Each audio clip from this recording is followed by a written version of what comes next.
তো আজকে আবার ট্যাংরা মাছের চচ্চড়ি নিয়ে চলে আসলাম আমার বাংলা কিচেন পেজ থেকে। সবাই কেমন আছেন? আলহামদুলিল্লাহ, আমি ভালো আছি। কালকের মতো সেম হাতে মেখে আবার ট্যাংরা মাছের চচ্চড়ি করলাম।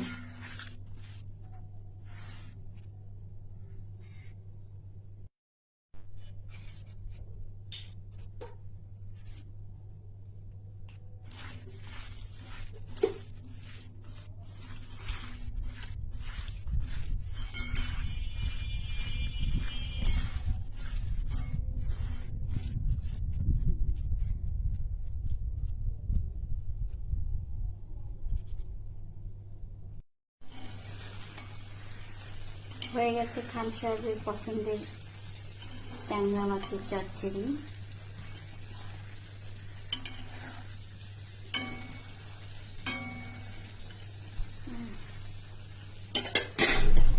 ভালো থাকবেন সবাই। আল্লাহ হাফেজ।